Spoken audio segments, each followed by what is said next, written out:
السلام علیکم ورحمۃ اللہ وبرکاتہ۔ دوستو خیر مقدم ہے آپ کا کتاب اور صاحب کتاب میں۔ دوستو آج ہم اردو سیکھیں مہم کے تحت حاضر ہیں سبق نمبر 4 میں۔ آج ہم اس سبق میں کچھ الفاظ کو بنانا سیکھیں گے، جیسا کہ ہم حروف تہجی سیکھ چکے ہیں اور اس کے اہم مخلوط، حرف علت اور حرکات وغیرہ کو سمجھ چکے ہیں، تو آج ہم 2 لیٹرز کو ملانا سیکھیں گے۔ ذیل پر غور کیجئے اور کنسیڈر کیجئے کہ کس طرح سے یہاں پہ الفاظ لکھے گئے ہیں۔ 2 حرفی حروف، الف کو ملانے کے بعد بنتا ہے A, A plus A is equal to A, الف پلس الف آ، بے پلس الف پلس بے از equal to AB, A plus B is equal to AB, الف بے۔ یہاں پہ 2 لفظ کو ملائیں گے ہم تو یہ ہو جائے گا۔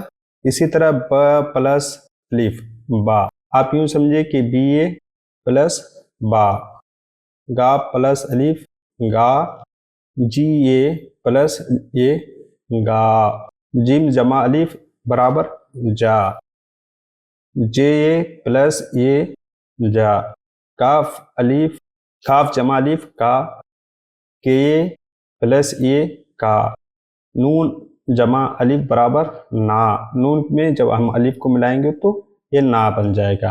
اسی طرح انگلش میں بھی لام کو، یہ اس کی اصل شناخت ہے، جیسے ہم نے ٹوٹے ہوئے حروف کو بھی سمجھنا سیکھا تھا۔ جیسے لام کو ہم لوگ مختصر کریں گے تو اس طرح ہوگا، یہاں با مکمل آ جائے گا، لب، میم جمع نون من، یہاں پہ ہم نے میم کی شکل بھی ٹوٹی ہوئی نظر آ رہی ہوں گی، کیونکہ ہم حرف کو، میم کو نون میں ملا کر لفظ بنا رہے ہیں۔ اسی طرح لام جمع ٹے پلس لٹ، پے جمع رے از اکول ٹو پر، برابر پر ہو جائے گا جہاں پر۔ اس طرح سے آپ اس طرح سے مختلف الفاظ کو جمع کر کے حروف بنانا سیکھیں، 2 حرفی بنانا سیکھیں۔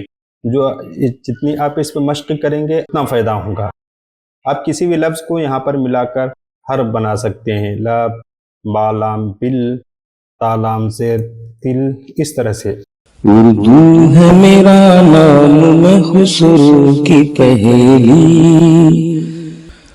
اردو ہے میرا نام، میں خسرو کی پہیلی، میں میر کی ہمراز ہوں، غالب کی سہیلی، اردو ہے میرا نام، میں خسرو کی پہیلی۔